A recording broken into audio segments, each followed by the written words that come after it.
या ठिकाणी जेव्हा आम्ही पत्रकार परिषदेत हा महोत्सव घोषित केला आणि हा महोत्सव आजपासून पुढले वर्षभर साधारणतः महाराष्ट्रातली 14 शहरं आणि महाराष्ट्राबाहेरची मराठी भाषिक अशी 14 शहरं असे 25-26 ठिकाणं आम्ही घोषित केली, त्या दिवसापासून ते आजपर्यंत ज्या पद्धतीने फोन आलेत, मला असं वाटतं की शीदनची लोकप्रियता असं मी म्हणणार नाही, पण ज्या पद्धतीचं शीद या शब्दाला, या भावमुद्रेला मराठी मानामध्ये ज्या पद्धतीचं स्थान आहे, त्याला खरं तर हा महोत्सव म्हणजे सलाम आहे. आम्ही घोषित केली जी शहरं त्याच्यामध्ये साधारणतः एक 10 ते 12 आणखीन शहरं असा साधारणतः वर्षभरामध्ये 30 पेक्षा जास्त शहरांमध्ये हा महोत्सव होईल. त्याचं कारण एकच आहे की व्यंगचित्रकलेला शीदननी जी उंची दिली, ज्या पद्धतीचा सन्मान दिला. आज मी बघितलं छोट्या छोट्या गावातला व्यंगचित्रकार देखील मानाने मिरवत होता की माझ्या शीदनचा 100वीतला कार्यक्रम पुण्यात आहे आणि आज बहुतेक त्यामधले महाराष्ट्रभरातून सगळेजण या ठिकाणी उपस्थित आहेत. फार वेळ बोलायचं नाहीये कारण अनेक मान्यवरांना तुमच्याप्रमाणे मी देखील या ठिकाणी ऐकायला आलोय. परंतु चंद्रकांत दादा, तुम्ही शासनाचे प्रतिनिधी म्हणून व्यासपीठावर उपस्थित आहात. 2-3 गोष्टी आवर्जून मला सांगायच्यात की केरळमध्ये शंकर नावाचे जे मोठे व्यंगचित्रकार होऊन गेले आणि त्या व्यंगचित्रकाराला रिस्पेक्ट म्हणून, त्या व्यंगचित्रकाराचा सन्मान केला पाहिजे म्हणून केरळ सरकारने अख्खी एक मोठी अकॅडमी, व्यंगचित्राची अकॅडमी, त्यांच्या व्यंगचित्रांचं एक प्रकारचं मोठं संग्रहालय, हा खूप मोठा कॅम्पस आहे केरळमध्ये, हा केरळमध्ये उभा केला. दुर्दैवाने आमच्या महाराष्ट्रामध्ये असा कोणताही कॅम्पस नाही. मला असं वाटतं की महाराष्ट्र सरकारकडे हाच एक चांगला ऑकेजन आहे की शीदनच्या नावाने एक व्यंगचित्र विद्यापीठ या निमित्ताने पुण्यामध्ये सुरू व्हावं. खरं तर कितीतरी मोठी असं जर का होऊ शकलं, कारण दादा तंत्रशिक्षण हे तुमच्या अखत्यारीत येतं, असं होऊ शकलं तर मला असं वाटतं की हजारो हजार भारतातले व्यंगचित्रकार तुमचे कायम ऋणी असतील, कारण असं भारतातलं पहिलं विद्यालय, पहिलं विद्यापीठ हे असेल. शीदनना बाकी सन्मान तर राज्य शासनाकडनं मिळाला पाहिजे ही तर आम्हाला आग्रहाने वाटतं. त्यांच्या नावाचं तिकीट प्रकाशित झालं पाहिजे हे पण आम्हाला वाटतं. अशा कितीतरी आग्रहाच्या मागण्या या रसिकांकडनं आहेत. त्यामुळे या प्रसंगी मी एवढीच विनंती करेन की योग्य ती दखल महाराष्ट्र शासनाने घ्यावी. आजपासूनचा हा जो महोत्सव आहे पुढे 3 दिवस चालणार आहे. उद्या कला दालनात देखील व्यंगचित्रांचं प्रदर्शन आहे आणि महाराष्ट्रातल्या प्रमुख व्यंगचित्रकारांनी शीदनना शब्दाविना व्यंगचित्र अशी डेडिकेट केलेली आहेत या निमित्ताने. आणि शीदनची हसरी गॅलरी तर आहेच आहे. मला असं वाटतं तुम्ही मोठ्या प्रमाणात या सगळ्याचा आनंद घ्यावा आणि तो घ्याल ही अपेक्षा व्यक्त करून थांबतो. धन्यवाद.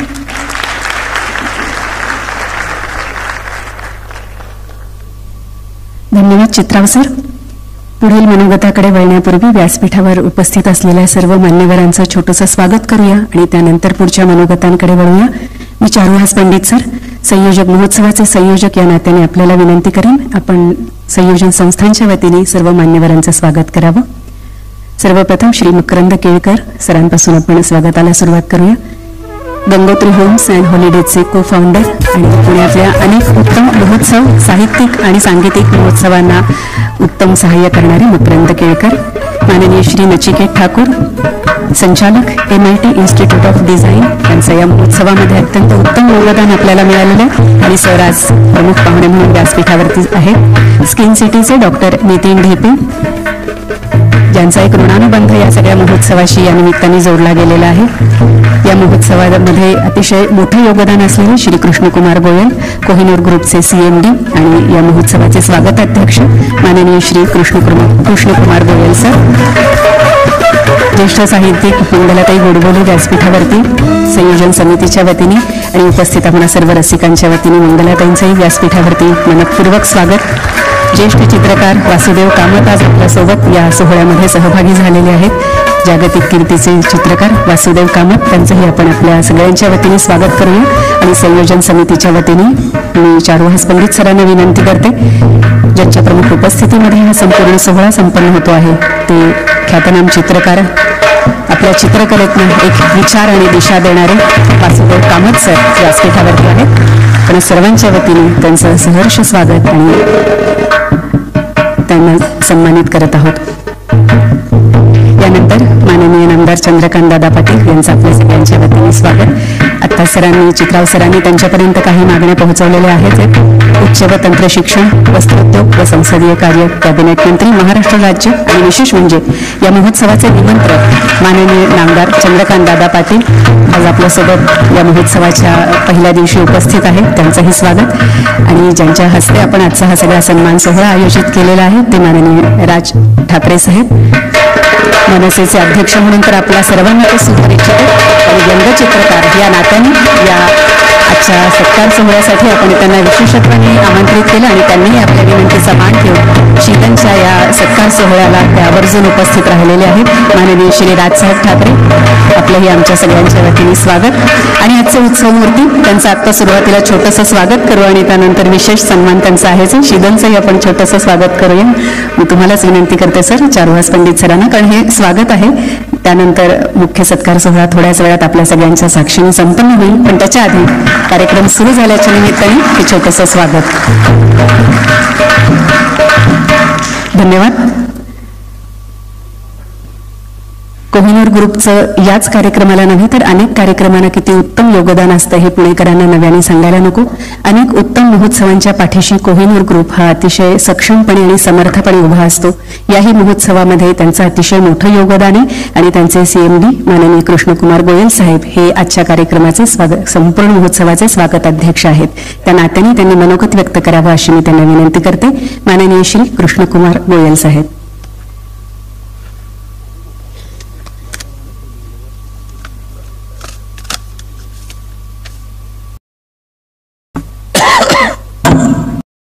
नमस्कार. व्यासपीठावरील सर्व मान्यवर, मनसेचे अध्यक्ष, आपल्या सर्वांचे आवडते माननीय राजसाहेब ठाकरे, महाराष्ट्र राज्याचे उच्च व तंत्र शिक्षण मंत्री नामदार चंद्रकांत दादा पाटील, आजच्या कार्यक्रमाचे विशेष अतिथी वासुदेवजी कामत, मंगलाजी गोडबोले, चारुहास पंडित, संजय मिस्त्री, त्यांच्यामुळे हा कार्यक्रम घडतो ते विरेंद्र चित्राव, उपस्थित सर्व मान्यवर, कोहिनूर ग्रुपच्या वतीनं मी आपल्या सर्वांचं या ठिकाणी मनापासून स्वागत करतो.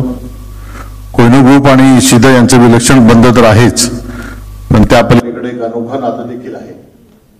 या नात्यात एका शब्दात उल्लेख करायचा असेल तर ते शब्द म्हणजे स्मितहास्य. जसं त्यांच्या चित्राकडे बघून आपल्याला स्मितहास्य होतं, तसंच आम्ही जे फ्लॅट बनवतो, कमर्शियल बनवतो, तिथं आपण जेव्हा प्रवेश करतात तेच स्मितहास्य तुम्हाला तिथे मिळते. व्यंगचित्राचे बादशाह शीद फडणवीस वयाच्या 100 निमित्त त्यांना मी प्रथम वाकून या ठिकाणी नमस्कार करतो व त्यांना मनापासून शुभेच्छा देतो. आपण पाहिलं असेल गेले 2 दिवस पुण्यातल्या सर्वच वर्तमानपत्रामध्ये त्यांच्याबद्दलची यथंभूत माहिती ही आपल्याला कळाली असेलच. आणि खरोखर आपलं भाग्य आहे, 100वा वाढदिवस आज या ठिकाणी आपण साजरा करतोय. मला वाटतं ही एक ऐतिहासिक घटना पुणे शहराची आहे असं म्हटलं तर ते वावगं ठरणार नाही. आजचा कार्यक्रम माझ्या मते अनेक अर्थांनी महत्त्वपूर्ण आहे. वर्षात पदार्पण करणं भारतातीलच नव्हे तर जगभरातील व्यंगचित्रकारांच्या दृष्टीने फार मोठी गोष्ट आहे, कारण ते 100 पदार्पण करणारे एकमेव भारतीय व्यंगचित्रकार आहे. आपल्या कलेने त्यांना अनेक पिढ्या संस्कारित केल्या, खळखळून हसवायला शिकवले. त्यांची शब्दविहित चित्रे आजच्या नवीन पिढीला पण आवडतात आणि यामध्येच किती कालातीत आहे याचा प्रत्यय येतो. आजच्या व्यावहारिक जगात कुटुंबातील संवाद आणि हास्य विनोद कमी झालेले आपण पाहतो. शीदची अर्कचित्र हा एक मोठा आधार आहे असं म्हटलं तर वावगं ठरणार नाही. शीद फडणवीस म्हणजे व्यक्ती एक, पैलू अनेक असंच म्हणावं लागेल. ज्येष्ठ व्यंगचित्रकार Balasaheb Thackeray, RK Laxmanji, David Low चित्रकार पिकासो यांच्याबद्दलचा आदर आपल्या सर्वांच्या मनात आहेच. तोच आदर श्रीधर बाबतीतही आहे. इतकं ते मनस्वी व्यंगचित्रकार आहेत. श्रीधरने राजकीय व्यंगचित्रकारिता केली नाही असा समज पण तसं नाहीये. 1965च्या सुमारास केसरी, तरुण भारत, साप्ताहिक सोबत यामध्ये त्यांची राजकीय व्यंगचित्र प्रकाशित झालेली आहेत. मात्र त्यात ते रमले नाहीत. त्यांची अजून एक आगळीवेगळी ओळख म्हणजे लहान मुलांना त्यांनी हसत खेळत गणित शिकवलं. हंस, मोहिनी व नवल या अंतरकाराच्या मासिकाची मुखपृष्ठ यामुळे श्रीधरनी महाराष्ट्रभर गेले. किंबहुना हास्यचित्र वापरण्याचा मुखपृष्ठावर झालेला पहिलाच प्रयोग हा श्रीधरच्या नावावर जातो. दिवाळी अंकाच्या मुखपृष्ठावर हास्यचित्र वापरण्याची 1952ची पायवाट आज हमरस्ता झाली आहे. केवळ मनोरंजन करणं, विरंगुळा म्हणून चित्रांचा आस्वाद घेणं एवढा त्यांच्या चित्राचा माफक हेतू आहे. त्यातूनच लाखो मराठी वाचकांना त्यांनी वर्षानुवर्ष आनंद दिला. त्यांची चित्र 60-70 वर्ष झाली तरी पुन्हा पुन्हा पाहायची वाटतात. हे चित्र त्यांच्या चित्राचं सामर्थ्य आहे असं मला वाटतं. श्रीधरनी महाराष्ट्राचा सांस्कृतिक ठेवा श्रीधर हा महाराष्ट्राचा सांस्कृतिक ठेवा आहे असं मी मानतो. खऱ्या अर्थाने ते ट्रेंड सेटर आहेत आणि हजारो तरुणांचे ते रोल मॉडेल बनलेले आहे. ते 100व्या वर्षात पदार्पण करत आहेत. त्यानिमित्त त्यांचा गौरव करण्याची संधी कोहिनूर ग्रुप आपल्या सर्वांना मिळत आहे. हे आपल्या सर्वांचं भाग्य आहे असं मी मानतो. आजच्या कार्यक्रमाला आदरणीय चंद्रकांतदादा पाटील आणि राज ठाकरे आवर्जून उपस्थित राहिले ही अत्यंत आनंदाची बाब आहे असं मला वाटतं. हा सुंदर महोत्सव आयोजित केल्याबद्दल वीरेंद्र चित्राव, चारुहास पंडित, संजयजी मिस्त्री यांना मी धन्यवाद देतो. आजच्या जमान्यात विविध कारणांमुळे हास्य लोपत चालले आहे.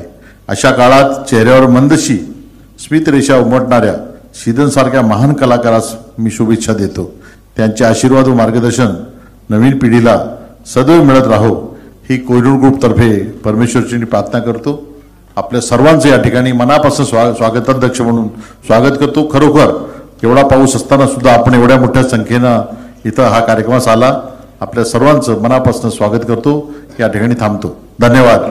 जय हिंद, जय महाराष्ट्र. धन्यवाद गोयल सर.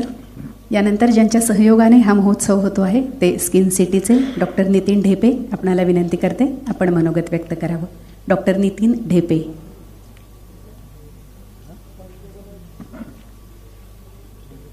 सन्माननीय व्यासपीठ, आजच्या या श्रीधर 100च्या कार्यक्रमामध्ये मला सहभागी होताना एखाद्या लहान मुलाला एखाद्या यात्रेमध्ये, जत्रेमध्ये, कार्यक्रमात सहभागी होताना जो उत्साह, जो आनंद वाटतो तो आज आनंद माझा इथे आहे. बरेच जण विचारतात की डॉक्टर तुम्ही इकडे कुठे? तर अशा कार्यक्रमामध्ये मी असण्याचं एकमेव कारण म्हणजे की लहानपणी ज्या ज्या गोष्टी माझ्या केलेल्या, करायच्या राहून गेलेल्या त्या मला आत्ता करता येतात, सहभागी होता येतात एवढा यातला निखळ हेतू आहे. लहानपणी भरपूर पुस्तकं वाचायचो. माझ्या आयुष्यातलं ध्येय काय तर त्या लेखकांना भेटायचं. भरपूर दिवाळी अंक वाचलेले त्यातल्या व्यंगचित्र मी काढण्याचा प्रयत्न करायचो. चित्रकलेच्या परीक्षा दिलेल्या, त्यानंतर थांबल्या, गायनाच्या परीक्षा दिलेल्या, त्यामुळे त्या गायकांना भेटावं, ऐकावं, अशा सर्व लहानपणीच्या माझ्या ज्या परिकथा होत्या, रम्यकथा किंवा ज्या काय आयुष्यातले जे काही माझं ध्येय होतं की मला पुण्यात जाऊन पुलंना भेटायचं आहे, मला या लेखकांना भेटायचं आहे, मला भीमसेनना ऐकायचं आहे वगैरे, ही माझी लहानपणीची स्वप्न होती. आणि जेव्हा मी नंतर मोठेपणी डॉक्टर होऊन व्यवसायामध्ये स्थिरस्थावर होऊन आत्ता इथे आलो, यातल्या प्रत्येक गोष्टीमध्ये मला आवर्जून यात भाग घ्यायला आवडतो. साहित्य संमेलनामध्ये ग्रंथदिंडी जर चाललेली असेल तर त्या ग्रंथदिंडीच्या पालखीचा भोई ही माझी प्रामाणिक भूमिका असते. त्यामुळे प्रत्येक लेखकाच्या महोत्सवामध्ये, मग पुलोत्सव असेल, जी ए कुलकर्णी महोत्सव असेल किंवा इतर अनेक सांगीतिक कार्यक्रम असतील, त्यामध्ये मी एक छोटा रसिक या नात्याने मला नेहमीच त्या पालखीचा भुई होणं किंवा त्या कार्यक्रमामध्ये जसं पुलंचा नारायण असतो त्या नारायणासारखं म्हणजे काहीतरी मला म्हणजे तिथं लुडबुड करता आली पाहिजे या प्रामाणिक भावनेने एक रसिक म्हणून मी अशा कार्यक्रमामध्ये सहभागी असतो. लहानपणी माझ्या शाळेतल्या पुस्तकांमधून जे चित्र पाहत आलेलं होतं, जे माझं लहानपणीचं भावविश्व घडलेलं, त्या कथा, कविता, पुस्तकं आणि चित्र, आणि त्यातली चित्र ही शिदनची, तर त्यांना मला प्रत्यक्ष भेटता येतं, त्यांना मला प्रत्यक्ष स्पर्श करता आला, त्यांना ऐकता येतो, यासारखं भाग्य नाही. आणि असंच भाग्य मला वेळोवेळी मिळो. आणि या सर्व सांस्कृतिक क्षेत्रामधले ही सर्व जे दिग्गज मंडळी आहेत की त्यांच्या या सर्व कार्यक्रमात मला नारायणासारखं बागडता यावं, हीच माझी इच्छा आणि ती पुरी हो. धन्यवाद.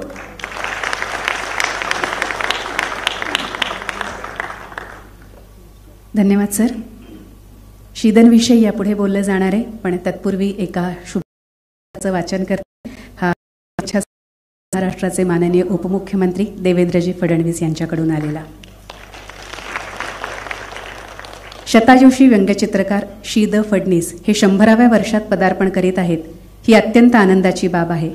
मी त्यांचे अभिष्टचिंतन करतो आणि निरोगी उत्तम आयुष्यासाठी त्यांना अतिशय मनपूर्वक शुभेच्छा देतो. वसुंधरा क्लब आणि कार्टुनिस्ट कंबाईन यांच्या वतीने या निमित्ताने त्यांचा हृदय सत्कार, व्यंगचित्रांचे प्रदर्शन, संवाद, व्याख्याने अशा अनेक कार्यक्रमांची रेलचेल 4 दिवसांच्या शीद 100 महोत्सवातून असणार आहे.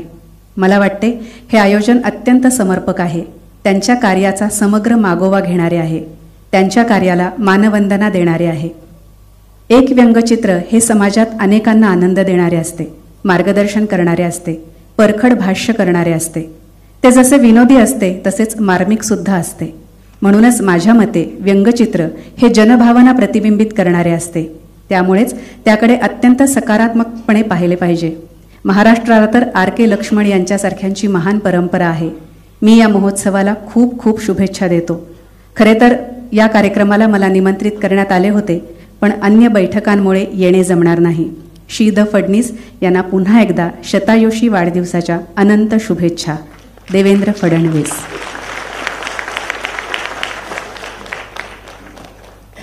शुभेच्छांचं वाचन करण्यापूर्वी मी उल्लेख केला होता की शीदनविषयी या व्यासपीठावरनं आता बोललं जाणार आहे, कारण महोत्सवाचे आयोजक ज्यांच्या सहयोगाने महोत्सव पूर्ण होतोय त्यांनी आपापली भूमिका मांडली आणि या महोत्सवाचे उत्सवमूर्ती असलेले शीद यांच्याविषयी पुढील मान्यवर आता आपलं मनोगत व्यक्त करतील. आणि यामध्ये सर्वप्रथम मी सन्मानाने निमंत्रित करते ज्येष्ठ लेखिका मंगलाताई गोडबोले आपणाला. आपण या निमित्ताने आपलं मनोगत या व्यासपीठावरनं व्यक्त करावं. माननीय मंगलाताई गोडबोले.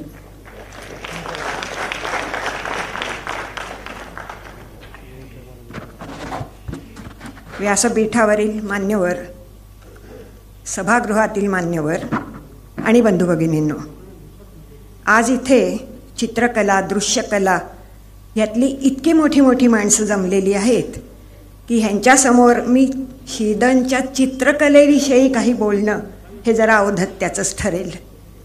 पण शीदननी त्यांच्या एवढ्या दीर्घ कारकिर्दीतनं व्यक्तिशः मला मराठी माणसाला, मराठी अस्मितेला काय दिलं ह्याचे फक्त 4 मुद्दे मी सांगून थांबणार आहे. पहिली एक गोष्ट मला महत्त्वाची वाटते की महाराष्ट्राची चित्र साक्षरता शीदननी वाढवली. हे विधान मी अत्यंत जबाबदारीने करत आहे. मला आठवतंय आमच्या लहानपणी पुस्तकांमध्ये चित्र क्वचितच असायची आणि जी असायची ती इतकी कुरूप असायची की त्यामुळे चित्रकलेविषयी नावडच निर्माण व्हावी अशी योजना असायची. शीदनच्या 51 झाली तरी सामान्य मराठी वाचकाला ते सातत्याने भेटले ते 59 नंतर. 1959 मध्ये अपूर्वाई दिवाळी अंकापासून पुलंचं सदर सुरू झालं. त्याला शीद फडणीसांची सजावट असायची आणि लेखनाला पूरकच नव्हे तर लेखनाची गुणवत्ता वाढवणारी चित्र काय असू शकतात हे आम्हाला त्या काळात समजलं. अपूर्वाईमधली 1-2 चित्र मी आयुष्यभर विसरू शकत नाही, जी 59 साली पाहिली ती सुद्धा. त्यात पुलंनी बुफेमध्ये कशी फेफे उडते असं काहीतरी वर्णन केलंय आणि मग ते ताट हातात घेतलंय, ते तिरकं सरकतंय, वाटीचा ओघळ वाहतोय, असं सगळं ते वर्णन आहे. पुलंनी त्यांच्याच पद्धतीने जेवणावर आडवा हात मारतात, हो उभा थोडाच मारतात, असंही विधान केलं आहे. शीदनचं जे चित्र आहे ते आपण जरूर ह्या नजरेने बघा, जर नसेल पाहिलं तर. असाच एक माणूस दाखवलाय, थाळी आहे, ओघळ दाखवलाय. त्या माणसाच्या पायापाशी शिदननी तांब्या भांड दाखवलंय. त्या एका तांब्या भांड्यानी हा माणूस कुठून कुठे आलाय, ह्याची पार्श्वभूमी काय आहे, ह्याच्या जेवणविषयक भोजनविषयक जाणीवा कुठे केंद्रित आहेत, हे सगळं एक शब्द न लिहिता ते सांगतात. तसंच एक अजून चित्र मला नेहमी आठवतं की पुलंनी त्यांच्या पद्धतीने म्हटलंय की मला असं वाटलं होतं की इंग्लंडमधला कावळा बहुतेक क्रो क्रो असं ओरडत असेल, कारण महाराष्ट्रातले काव काव करतात. पण तिथे लक्षात आलं की नाही, तिथला कावळाही महाराष्ट्रासारखाच ओरडतो वगैरे असं. त्याला शिदननी काढलेलं चित्र काय आहे, बिग बेनवर पाय ठेवून कावळा उभा आहे, त्याची चोच अशी वासलेली आहे, त्यातून क्रो क्रो असे आवाज काढलेले आहेत आणि त्यांनी हॅट घातलेली आहे. ही जी एक हॅट आहे ना, ती जर नसती तर त्या चित्राचं काय झालं असतं, असे विचार माझ्यासारख्या चित्रकलेत अत्यंत अनभिज्ञ असलेल्या व्यक्तीलाही पडतात. आणि असं वाटतं की पुलंनी शिद फडणीसांचा उल्लेख अपूर्वाई पुस्तकाच्या प्रस्तावनेत एक चतुर चित्रकार असा का केला हे तिथे कळतं. दुसरी गोष्ट म्हणजे शिदनचा विनोद हा कोणालाही खर्ची पाडत नाही. ही गोष्ट मला फार महत्त्वाची वाटते, कारण विनोदाची वाट निसरडी असते, भल्या भल्यांचा तोल सुटतो, उगाचच कोणीतरी खर्ची पडतं. म्हणजे मग आपल्याला जी अतिपरिचित आहे ती लठ्ठमठ्ठ बाई असते, शिक्षिका अडाणी असते, पोलीस लाचखाऊ असतो, नवरा बापुडवाणा असतो, ही ठरलेली चित्र आहेत. शिदनच्या एवढ्या वर्षाच्या कारकिर्दीत असं कोणतंही कॅरेक्टर नाही की जे नियमानुसार चालतंय, ते माणूस धर्मानुसार चालतंय. कारण शिदनचं समाज निरीक्षणावर सगळं विश्व आहे. व्यक्ती हा त्यांचं उद्दिष्टच नाही आहे, ते समाजाच्या निरीक्षणावर आपलं संपूर्ण कार्यक्षेत्र करत आहेत. त्याच्यामुळे मग त्यांचा जो विनोद आहे त्याच्यामध्ये आपल्याला वारंवार असं दिसतं की वृत्तींची चेष्टा होते, व्यक्तींची कधीही होत नाही. तिसरा एक मुद्दा मला सांगायचा आहे तो असा की तसे आपण मराठी लोक अतिच बोलणार आहे. मराठी भाषा अंमळ सढळ हस्ताने किंवा मोकळ्या तोंडाने वापरण्याबद्दल आपली प्रसिद्धी आहे. परंतु शिदनचे चित्र मात्र शब्द नसतानाची रेषेची ताकद कशी आहे ते दाखवत असतात. त्यांच्या चित्रांना भाषेचा अडसर येत नाही, म्हणून भारतातलीच नव्हे जगभरातलीही माणसं त्यांच्या चित्रांचा आनंद घेतात. शब्द न वापरता ते किती सुचवतात ह्याची 2-3 उदाहरणं सांगून मी थांबते आहे. की एक आवाजमध्ये एकदा 82-83 साली चित्र आलं होतं. गायिका गाते आहे, तोंड वाचलेलं आहे, हातात तंबोरा आहे, बाहेरून नवरा तिचा सामान, भाजी वाणी सामान घेऊन येतो. तो घाईघाईने येतो आणि तंबोऱ्याच्या खुंट्यांना पिशव्या टांगतो आणि तो निघून जातो. आणि मग त्या बाईचा सूर कसा होतो, चेहरा कसा होतो, असं ते सगळं चित्र आहे. मला असं वाटतं की ह्या एका चित्रात ते किती काय सांगतात. कलेचं जीवनातलं काय स्थान आहे, सर्वसामान्य माणसाला जीवनाकडनं खरोखर काय हवं आहे, कला साधना म्हणतात ते तरी ती किती करत असतात, असे अनेक प्रश्न त्या एका चित्रात एक शब्दही न वापरता त्यांनी दाखवलेत. मांजर नुकतीच व्यायलेली आहे असं एक चित्र आहे. मांजरींवर शिदनचं विशेष प्रेम आहे असं मला नव्हतं. तर ती मांजर झोपलेली आहे आणि 5 छोटी छोटी पिल्लं तिचं दूध पित आहेत. त्यातली 4 मांजराची आहेत आणि एक उंदराचं पिल्लू आहे. असं चित्र काढलंय. मला हे चित्र कमाल वाटतं. मांजरीच्या नजरेतलं वात्सल्य, आणि एकदा वात्सल्याने बघायला लागल्यावर माणसा माणसातले हेवे द्वेष मत्सर कसं सगळं संपतं.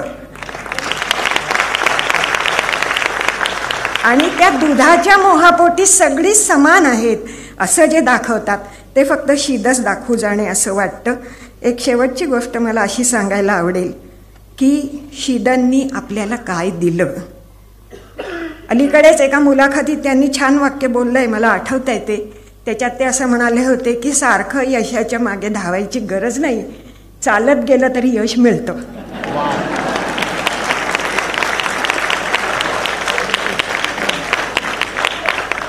शिद चालतायत पुढेही चालणारच आहेत. आपल्याला ते हवंच आहे, कारण शिदांनी निर्माण केलेलं एक अतिशय निर्मळ, मोकळं, गंडविरहित जग आपल्याला हवं आहे. शिदांच्या जगामध्ये मत्सर, हेवेदावे, भांडणं, कडोविकडीचे कोणतेही विकार असं काही नसतं. एक घटकाभर गंमत करतात माणसं, पुन्हा आपल्या उद्योगाला चालायला लागतात. सामान्य माणसांचं जग आहे. सकाळी उठल्यावर दूध घेणारी बाई आहे, कामाला जाणारा पुरुष आहे, बसमध्ये जाणारं, स्कूटरमध्ये जाणारी, 2 स्कूटरी ट्रॅफिक जॅममध्ये अडकल्या म्हटल्यावर पिलियनवर बसलेल्या दोघी बायका तेवढ्यात एकमेकीला अक्षत देऊन टाकतात. म्हणजे घरी झालं रे काम नको असं वेळही त्या वाचवत असतात. पण हे किती साधं जग आहे. खेळणी आहेत, खरेदी आहे, फुलांच्या बागा वाढवण्याचं आहे. हे सगळं असं पाहिलं की फार असं वाटतं की हे असं निर्मळ निखळ जग मला आजही हवं आहे. दुर्दैवाने माझ्या बाहेरचं जग सारखं बिघडत चाललंय. त्याच्यात ताण आहे, त्याच्यात मत्सर, हेवे दावे, स्पर्धा, इतकं काही आहे. आणि हा एक कलावंत ह्या सगळ्याच्या पल्याड 75 वर्ष जाऊन एक हसरी गॅलरी नव्हे, एक आपलं हसरं अंगणच जणू निर्माण करतो आहे. ते करण्याबद्दल त्यांना शुभेच्छा द्याव्यात तेवढ्या कमी. शेवटी एक असं म्हटलं जातं कलावंतांच्या बाबतीत की सर्वसाधारण माणसासाठी 3 ऋतू असतात, उन्हाळा, पावसाळा आणि हिवाळा. पण सच्च्या कलावंताचा एक महत्त्वाचा ऋतू आयुष्यभर असतो, तो जिव्हाळा.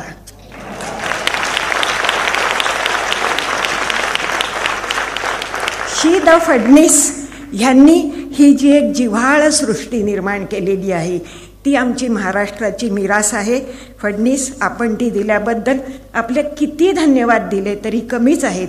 आम्ही सर्व आपल्याला वंदन करतो.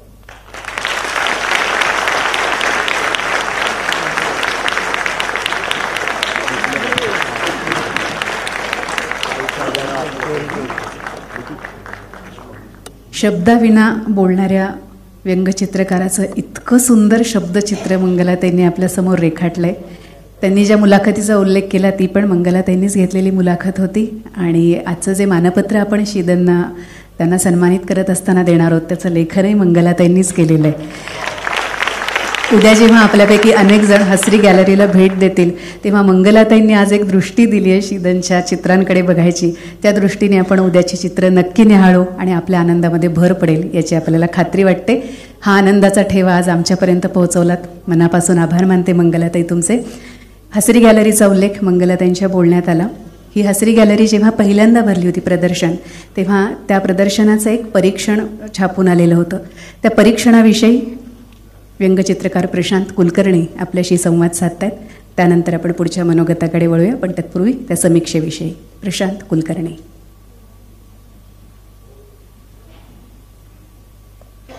नमस्कार. सर्वात प्रथम आदरणीय श्रीधर फडणीस यांना साष्टांग नमस्कार. आमचे मित्र राजसाहेब ठाकरे, त्याच्यानंतर चंद्रकांतदादा पाटील, विश्वविख्यात चित्रकार वासुदेव कामत, मंगलाताई गोडबोले आमच्या समीक्षक. विनोदाची समीक्षा होत नाही पण त्या करतात ही फार चांगली गोष्ट आहे. तर मी आता बाकी सर्वांना नमस्कार करतो आणि मला जो मुद्दा मांडायचा तो म्हणतो. कारण मी इथे येण्यापूर्वीच माझ्या बायकोने मला सांगितलं की शब्दांचा फार फाफट पसार वापरू नको, कारण शिदांच्या चित्रात मध्ये शब्द नसतात. तर 1965 साली जहांगीर आर्ट गॅलरीमध्ये पहिल्यांदा हसरी गॅलरीचं प्रदर्शन झालं आणि याचा वृत्तांत किंवा त्याची समीक्षा एका मासिकामध्ये आली 1965 सालच्या मार्च महिन्यात. ती काय आहे ते मी पहिलं वाचतो आणि लेखकाचं नाव नंतर सांगतो. आयुष्यात घराच्या गॅलरी पलीकडे दुसरी गॅलरी न पाहिलेली माणसं परवा गर्दीने फोर्टातल्या जहांगीर आर्ट गॅलरीकडे लोटत होती. धोत्रातले पोक्त पुरुष, नऊवारी बाया, जाड भिंगाच्या चष्म्याचे तरुण, सहावारीतल्या तोंडावर पावडर दिसणाऱ्या नोकरीवाल्या, इतकंच नव्हे तर अर्ध्या चड्डीतली शाळकरी पोरं देखील. इतकंच कशाला, क्वचित कोणी मोलकरणीसारख्या दिसणाऱ्या डोक्यावरच्या पदरवाल्या आणि एखादा टोपीवाला जो गालफडामध्ये तंबाखू चघळतोय. आर्ट गॅलरीतल्या मक्तेदार फॅशनेबल प्रेक्षकांबरोबरीने ही साधी मंडळी या कॉस्मोपॉलिटन वास्तूत इतक्या आत्मविश्वासाने क्वचितच वावरली असतील. याचं निमित्त होतं कोल्हापूरचे चित्रकार श्रीध फडणीस यांच्या चित्रांचे प्रदर्शन. इतक्या मोठ्या संख्येने 3 दिवसात 5,000 माणसं या प्रदर्शनाला भेट देतील असं खुद्द श्रीध फडणीस यांनाही वाटलं नसेल. चित्रातल्या त्यातही मासिकाच्या मुखपृष्ठांवरच्या पूर्वीच प्रसिद्ध होऊन गेलेल्या चित्रांच्या प्रदर्शनाला माणसं येऊन मुंबईत हातची कामं आणि मागचे व्याप टाकून प्रदर्शनं वगैरे शोधित मुद्दाम येतो कोण? पण अहो आश्चर्यम, लोक कामाच्या दिवशी आले, सुट्टीच्या दिवशी मुद्दाम प्रदर्शनासाठी घरून उठून आले आणि परम संतोष व्यक्त करत गेले. 7 वर्षापासून 70 वर्षापर्यंतच्या सर्वांना बहुतांश चित्र समजली, रुचली आणि आवडली. कित्येकांना त्यांचा एकत्रित पुनःप्रत्यय अधिकच गोड वाटला. जी चित्र समजण्याला अडचण येईल ती परस्परांच्या मदतीने मोठ्या हौसेने मंडळी समजून घेताना दिसत होती आणि लागणाऱ्या शोधाने खुश होत होती, माना डोलीत होती. शेरे बुक शोधून त्यातून आपली खुशी त्यात अहमहमिकेने नोंदवित होती. तो फडणीस असं लांबून एकमेकांना आदराने भारवून सांगत होते.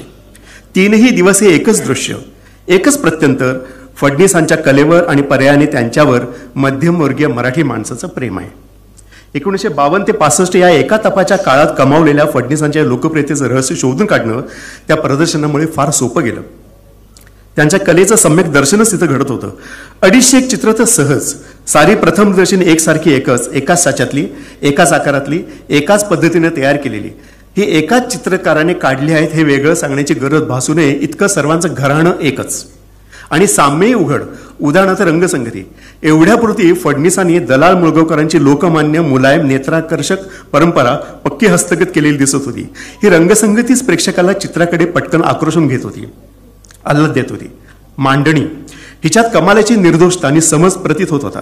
एखाद्या सराईत सजावट तज्ज्ञाने शोरूम सजवावी तितक्या काळजीने यातल्या प्रत्येक चित्राची, त्यातल्या प्रत्येक तपशिलाची मांडणी केलेली होती. आकृत्या, रेषा यात डौल होता, जोश होता.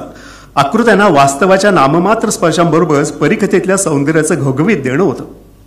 स्त्रिया तर सुंदरच, पुरुष देखील सुंदर आणि वर निष्पाप. निरागस पोरे, सुंदर प्राणी, सुंदर पुस्तके, घर सुंदर, रस्ते सुंदर, काय सुंदर नाही तेच विचारा. इथं विधाता जवळ सौंदर्याचा सौदागरच होता. ही सुंदर माणसं एकमेकाच्या अंगावर सुंदर चिखल उडवित होती. सुंदर कुत्री त्यांना घाबरवित होती आणि सुंदर पाऊस त्यांना भिजवीत होता. सुंदर पोरं त्यांना छळीत होती आणि सुंदर रेडिओ त्यांना सुंदरसा वैताग आणत होता. सारच सुंदर, परिकथेतल्या गुळगुळीत, मुलायम, अद्भुत, आल्हाददायक. सौंदर्याच्या उधळपट्टीला कल्पनेची जोड होती. चित्रांना एक एक कथा होती आणि पुन्हा चित्रातच मांडून ती थोडीशी दडवून तरी पुष्कळशी गिरवून सांगितलेली होती. ही कथा मात्र तशी अद्भुत नव्हती. एका वास्तव, नित्यपरिचित, देशी, मराठी, अगदी पुळेरी तपशिलाला शिताफीने वाकून त्यातून एक एक चित्र घडवलेलं होतं, सारं ओळखीचं. अनेकदा आपल्याला हे कसं जाणवलं नाही बुवा असं वाटण्यासारखे, विशेषतः मध्यमवर्गीय पांढरपेशाला. प्रदर्शनातल्या एकंदर चित्रातली ठळक साम्य, फडणीसांच्या लोकप्रियतेचं रहस्य यातच शोधणं अपरिहार्य होतं आणि ते सापडत देखील होतं. या माणसात परंपरा आहे, प्रयोगशीलता आहे, कल्पकता देखील हा बाळगून आहे. हा आपला माणूस वाटतो, हा सौंदर्यवादी आहे. चित्रात देखील हा कथानक प्रधानतेचा पुरस्कर्ता आहे. हा सूचकतेपेक्षा कोरीव कामाचा माणूस आहे. पांढरपेशा मध्यमवर्गीय पैकी हा आहे आणि त्याची ओळख तो पदोपदी आवर्जून देतो. फडणीस लोकप्रिय का, त्याची संभाव्य दाट कारणं. असा चित्रकार दुसरं काही असूच शकत नाही, तो लोकप्रियच असणार. जसे पु ल देशपांडे लोकप्रिय आहेत, या दोघांच्याही लोकप्रियतेची कुळी पुष्कळशी सारखीच मध्यमवर्गीय मराठी माणसाची नाडी त्यांनी नेमकी पकडली आहे आणि त्यांचं प्रेम संपादन केलं आहे. ललितमधला हा लेख लिहिला आहे विजय तेंडुलकर. थँक्यू.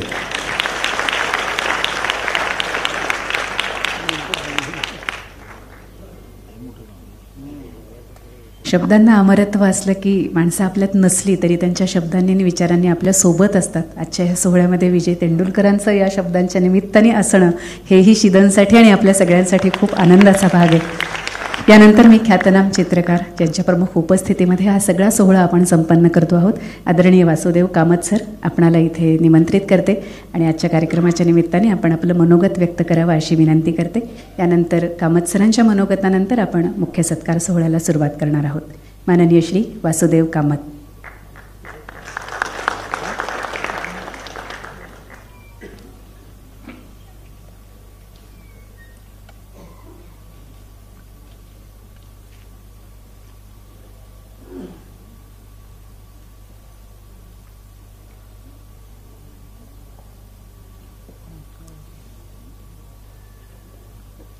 आदरणीय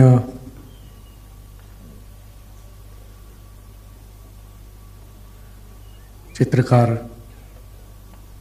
श्रीधर फडणीस यांना चरणस्पर्श अभिवादन करतो,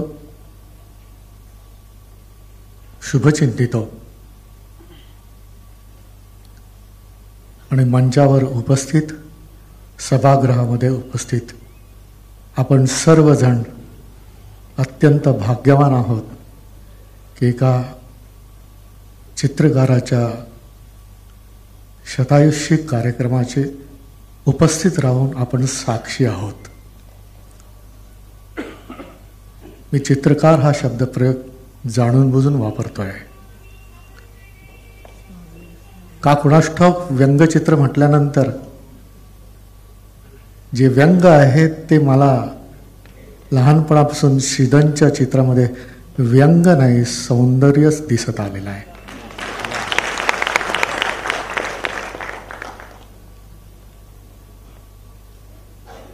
त्यांच्या चित्रामध्ये एक सहजता आहे,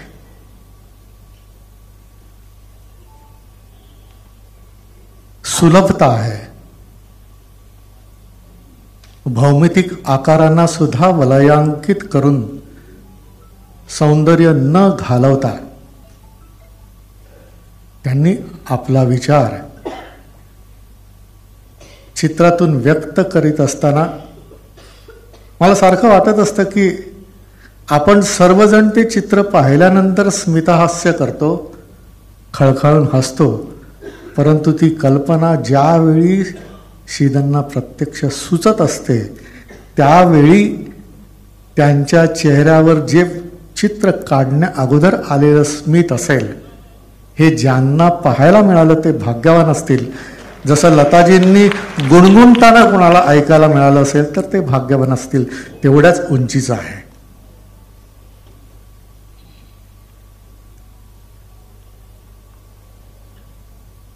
एका थोर चित्रकाराला नाव नक्की माहिती नाही, पण कोणीतरी विचारलं की आम्ही सुद्धा बघतच असतो पण तुम्हाला हे सुचतं कसं? तेव्हा त्या चित्रकाराने सांगितलं की लहान मुलं रांगता रांगता चटकन जर तुम्ही त्यांना बोलवलं तर ते ढांगे घालून कसं पाहतात जगाकडे, तसं आम्ही प्रत्येक वेळी बघत असतो म्हणाले. त्यामुळे आपण श्रीधरांना जेव्हा जेव्हा भेटलो त्यावेळी आपल्याबद्दल त्यांना काय सुचलं असेल हे चित्रातून व्यक्त होईपर्यंत आपल्याला कळणार नाही. परंतु एक नक्की की आपल्याला कुठल्याही प्रकारचा खरोच न येता आपण सुद्धा त्याच स्मितहास्याने दाद देऊ. कला क्षेत्रच असं आहे की प्रत्येक कला ही सुगंध दरवळणाऱ्या उदबत्तीसारखी असते. ती जिथं लावली जाते तिथून त्याचा दरवळ पसरत असतो. श्रीधरांनी पूर्वी काढलेली चित्र, त्याच्यानंतर काढलेली चित्र, त्याचा दरवळ अजूनही कायम आहे. कुठेतरी वाचलं होतं, वाचलं तरी सुद्धा आता मी वापरतोय म्हणजे ते माझं म्हणायला हरकत नाही की वय झाल्यानंतर चेहऱ्यावर सुरकुत्या जरूर पडतात परंतु हृदयाला सुरकुत्या पडत नाहीत. तसंच कलाकाराच्या क्रिएटिव्हिटीला कधीही सुरकुती नसते. ती क्रिएटिव्हिटी नेहमीच पुस्तकाचं पान उलटावं आणि पुढचं प्रकरण आपल्याला वाचायला मिळावं अशा प्रकारची असते. त्यात नित्य नूतनता असते. ही नित्य नूतनता जेव्हापासून सुरू झाली असेल पण आज 100व्या वर्षात पदार्पण करताना सुद्धा ती नूतनता अजिबात खंडित होणार नाही, अशीच चालू राहील. आम्हाला तो आनंद मिळावा आणि तो आशीर्वाद रूपाने सतत मिळावा अशा प्रकारचं शुभचिंतन करून मी माझे शब्द संपवतो. धन्यवाद.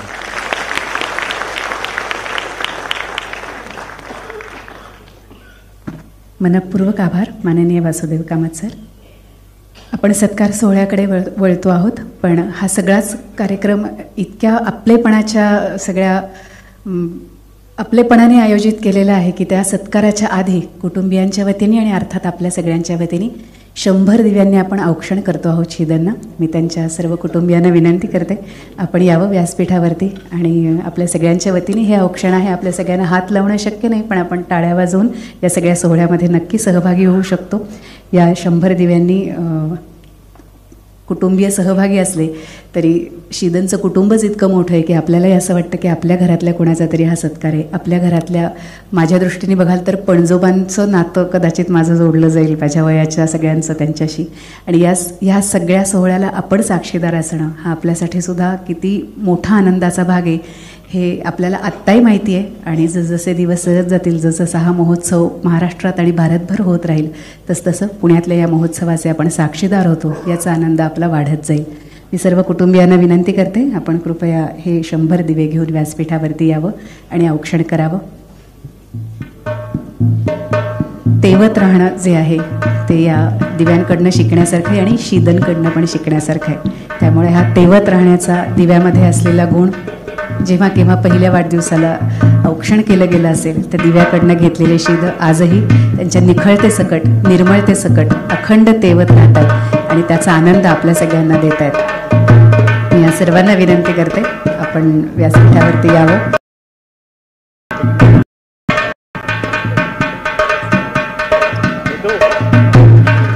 औक्षणाचं महत्त्व आपल्याकडे दिव्यांनी सांगायला नको.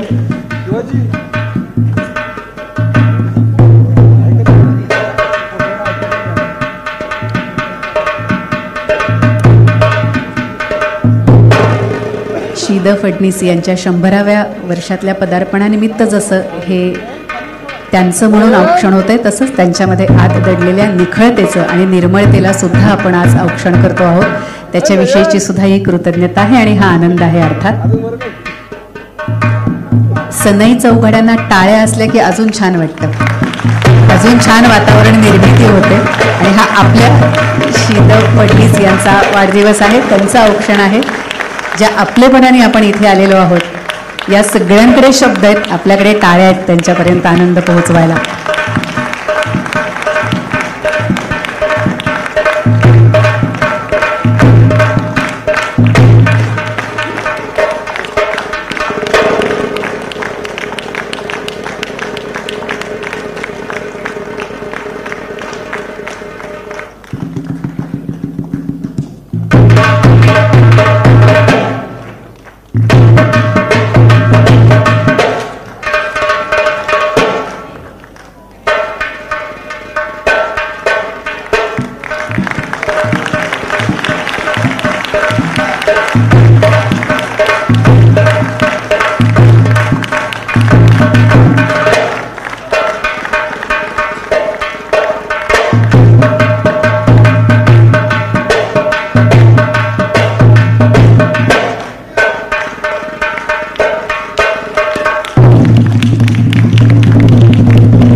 या औक्षणाच्या निमित्ताने एक छान योग आला. कौटुंबिक स्तरावरती वाढदिवस साजरा होतो तेव्हा आपण समाज म्हणून नसतो आणि अशा व्यासपीठावरती जाहीर सत्कार असतो तेव्हा कुटुंब समोर उपस्थित असतंच असं नाही एवढ्या संख्येने. आज कुटुंबाने त्यांना औक्षण केलं त्यावेळेला आपण समाज म्हणून उपस्थित होतो आणि आता समाजाच्या वतीने त्यांचा एक विशेष सत्कार होतो त्यावेळेला ही सगळी कुटुंबीय उपस्थित आहेत. हा सगळाच योग आज खूप चांगला आहे. मुख्य सत्कार सोहळ्याला आपण सुरुवात करूया. माननीय राजसाहेब ठाकरे, माननीय नामदार चंद्रकांतदादा पाटील, व्यासपीठावरची सर्व मान्यवर मंडळी, मी तुम्हाला आमच्या सगळ्यांच्या वतीने आणि संयोजन संस्थेच्या वतीने विनंती करते, ज्या सत्कार सोहळ्यासाठी आपण जमलेलो आहोत ते ज्येष्ठ व्यंगचित्रकार श्री द फडणीस 100मध्ये पदार्पण केल्याबद्दल आपण सर्वांच्या वतीने त्यांना आपण विशेष सन्मानित करूया. मानपत्र, उपर्ण, पगडी आणि गुलाबाचा हार अशा स्वरूपातला हा एक विशेष सत्कार आपल्या सगळ्यांच्या वतीने आपण इथे पार पाडतो आहोत. याचे साक्षीदार आपण सगळेजण इथे आहोत आणि या विशेष सत्कार सोहळ्यासाठी माननीय राजसाहेब ठाकरे हे मनसेचे अध्यक्ष आणि व्यंगचित्रकार अशा दोन्ही नात्याने आज आपल्यासोबत उपस्थित आहेत. माननीय चंद्रकांतदादा या महोत्सवाचे निमंत्रकच आहेत, तेही आज आवर्जून उपस्थित आहेत या सोहळ्याला. आत्ता ज्यांनी मनोगत व्यक्त केलं ते ज्येष्ठ चित्रकार वासुदेव कामत, शीदनविषयी त्यांच्या चित्रांविषयी अतिशय नेमक्या आणि देखण्या शब्दात बोललेल्या लेखिका मंगलाताई गोडबोले, स्किन सिटीचे डॉक्टर नितीन भेटे, कृष्णकुमार गोयल स्वागताध्यक्ष, वीरेंद्र चित्राव, संजय मिस्त्री,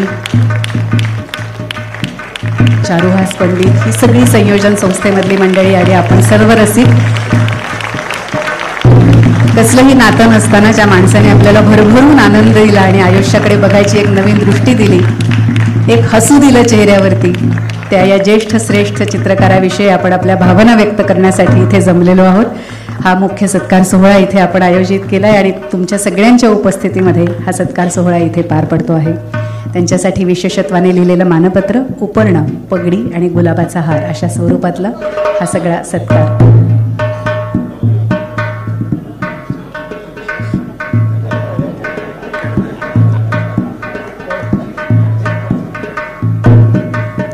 चंद्रकांत दादांच्या वतीने पण शीदांना त्यांच्या या 100रीत पदार्पण केलं त्याबद्दल एक विशेष भेट आणि कॅडबरी अशी दिली जाते.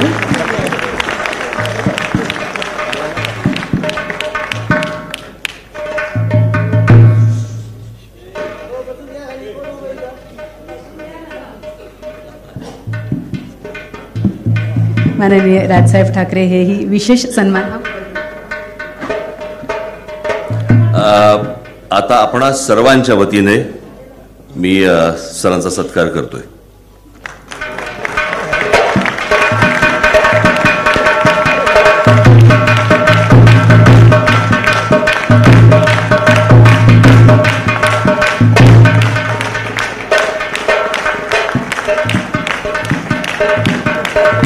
एका शाहिराचा पोवाडा एका शाहिरानेच गावा म्हणतात ना, तसं भले पिढीमध्ये आणि वयामध्ये अंतर असेल पण एका व्यंगचित्रकाराचा सन्मान दुसऱ्या पिढीतल्या पुढच्या पिढीतल्या व्यंगचित्रकारानेच करावा, हाही एक चांगला योग आजच्या दिवशी आपल्याला बघायला मिळतोय. आपण साक्षीदार आहोत याही योगाचे.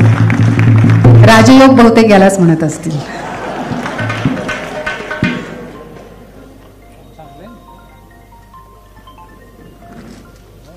याही आधी आपण अनेकांचं मनोगत ऐकलं, मान्यवरांचं मनोगत ऐकलं. यानंतरही आपण या दोघा मान्यवरांना ऐकायला उत्सुक आहोत.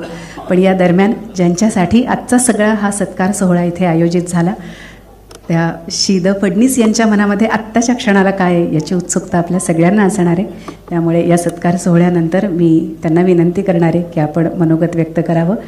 बाकी सगळ्यांच्या मनोगताची जितकी आपल्याला उत्सुकता आहे तितकीच उत्सुकता आज या सत्कार सोहळ्याच्या निमित्ताने त्यांना काय वाटतंय याचीही आहे. 4 दिवस हा महोत्सव पुण्यात, महाराष्ट्रात, महाराष्ट्राबाहेर असा भारतभर होणार आहे. त्यामुळे हा ज्यांच्या निमित्ताने होणार आहे त्यांच्या मनातली भावना आपण जाणून घ्यायला उत्सुक आहोत. मी त्यांना विनंती करते की आपण मानपत्र वाचून दाखवा.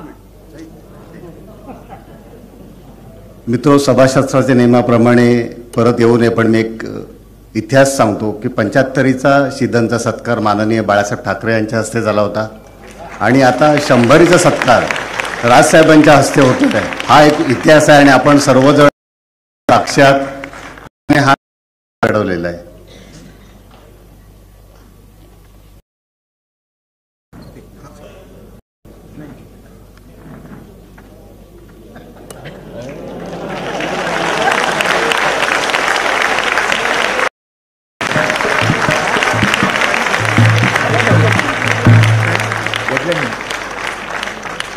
शेवळ्याचं ते घेतले की बरीच मंडळी नावं आहेत, वयानुसार एका विस्तारण्याची शक्यता आहे ना.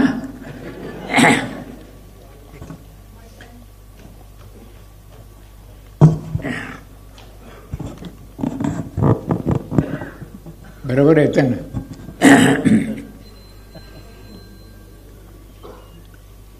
फार वेगळ्या आणि अतिशय भव्य समारंभात मी उभा आहे, जो मला जाणीव आहे.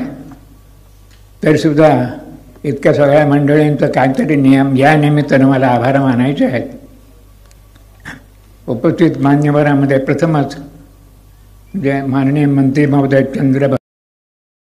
चंद्रकांतदादा पाटील, आमचे मनसेचे ठाकरे, राज ठाकरे, दोघांच्या बाबतीत मी असं म्हणेन, दोघेही राजकारणामध्ये भरपूर व्यस्त आहेत. परवाच एखादा अजितदादा पवारांच्या हस्ते माझा सत्कार झाला, तेव्हा मी 1-2 मिनटं बोललो. राजकारणावर बोलण्यात माझ्याकडे काही नाही आहे, पण मी बोललो. म्हणजे महाराष्ट्राचं राजकारण आता जे चाललेलं आहे ते मला अजिबात समजत नाही आहे, कळत नाही आहे. तसं आज मी चंद्रकांत दादांना सांगतोय, मला अजूनही समजत नाही. हे सुबोध कसं करेल एवढं बघा, माझ्या शुभेच्छा आहेत.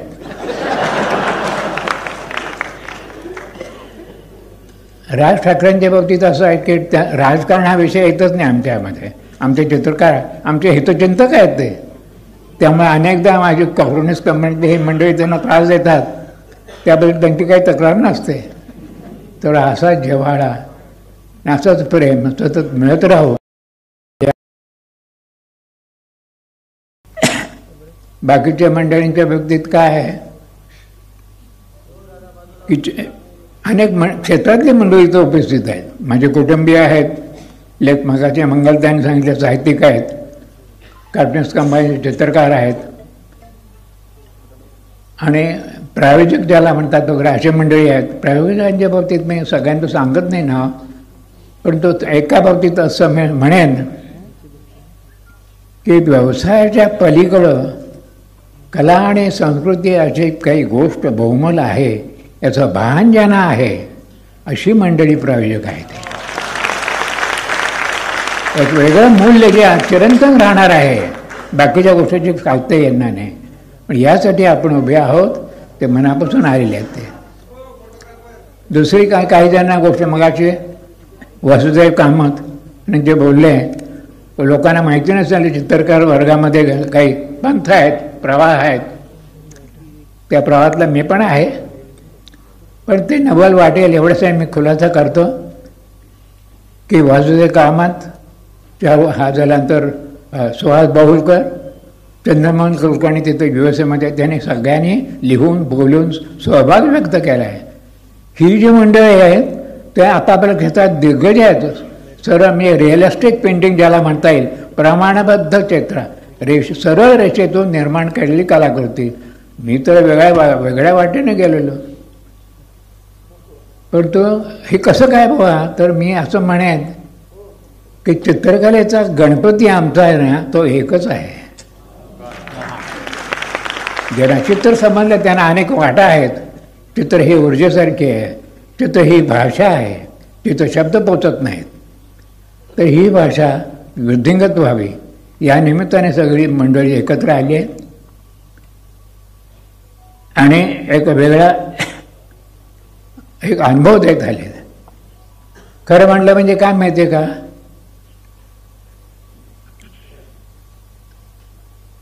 एवढ्या मोठ्या प्रमाणामध्ये प्रकाश झोत पाहण्याची मला सवय नाही आणि त्याची कुवतही नाही आहे. काही क्षेत्र असे आहेत जे राजकारण म्हणजे क्रिकेट खेळ म्हणा किंवा सिनेमा, ते मोठ्या म्हणजे थोड्या चाहत्यांचा सागर येऊनच ते वावरत असतात, मोठा प्रवाह. यातलं काहीही माझ्याकडे नाही. असं असताना तेवढ्या मोठ्या संघानं तुम्ही येता, मी नतमस्तक होतो. आणि दुसरे माझ्या चित्रांच्या शैलीबद्दल म्हणतो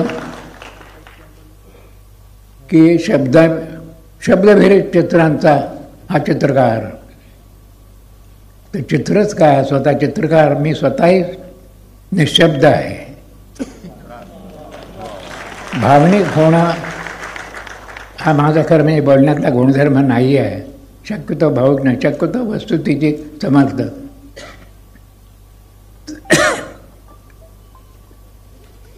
तरीसुद्धा काही माध्यमं नवीन येतात ना, तर अनेक गोष्टी, सत्कार, चित्र हे ऑनलाईन होतात.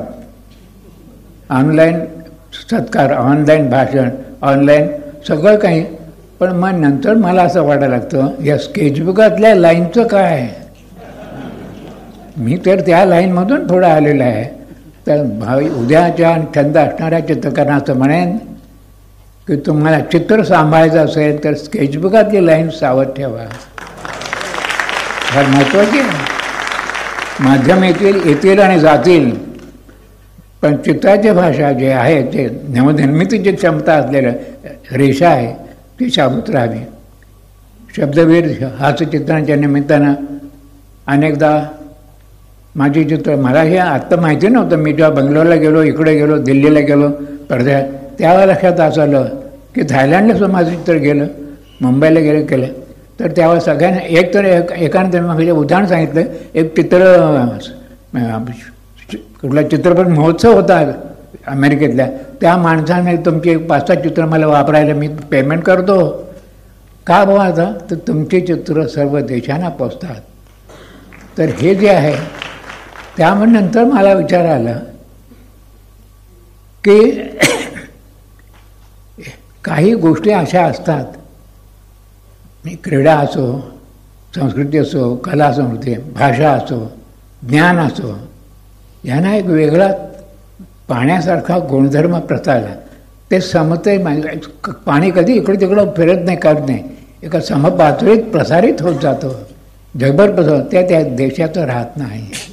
त्या कला आहेत त्या सगळ्या देशाचं होत असतात. वैयक्तिक व्यवहार म्हणून त्याचे राईट्स वगैरे मिळत असतील, पण तो त्याचा गुणधर्म नाही.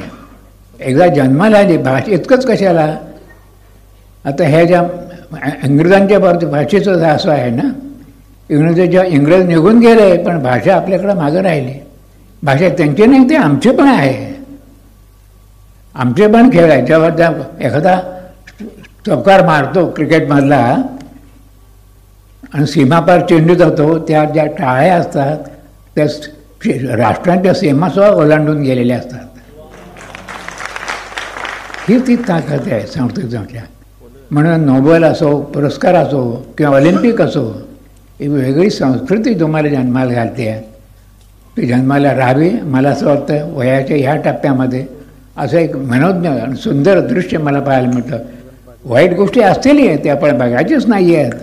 जे चांगलं आहे त्याचं घ्यायचं आहे, ते येत राहणारच आहे. सुदृढ चित्राने, सुदृढ कल्पना, सुंदर कल्पना, याच्या पाठीमागे आपण भक्कम राहावं. या वयामध्ये असं एक सुंदर दृश्य मला दिसतं आहे, वृद्धिंगत राहील. एवढ्या मोठ्या सन्मानात तुम्ही मला सन्मानित केलं. पुन्हा पुन्हा मी धन्यवाद देतो, या सर्वांना धन्यवाद देतो. धन्यवाद. खाली बसा, खाली बसा, खाली बसा, खाली बसा, खाली बसा, खाली बसा, हो खाली बसा सर, सर सर सर, हो सर, खाली बसा, हो दादा, हो काका, हो खाली बसा.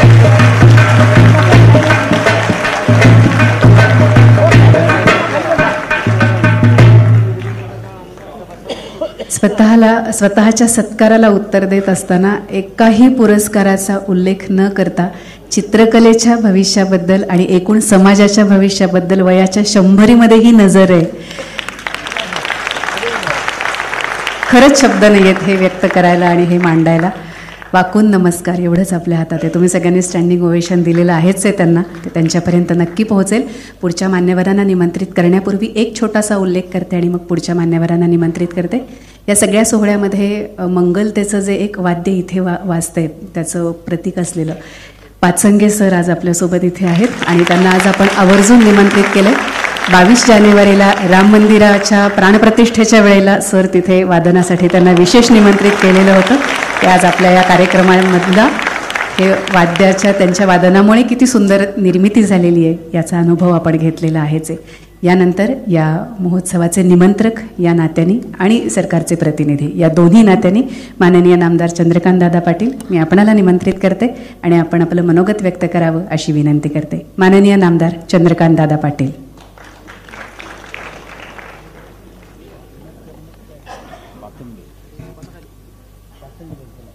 आज या ठिकाणी एक आयुष्यभर लक्षात राहील असा वृद्ध सत्कार आणि त्या सत्काराला अतिशय या वयातही समतोल, कोणावर आसूड नाहीत,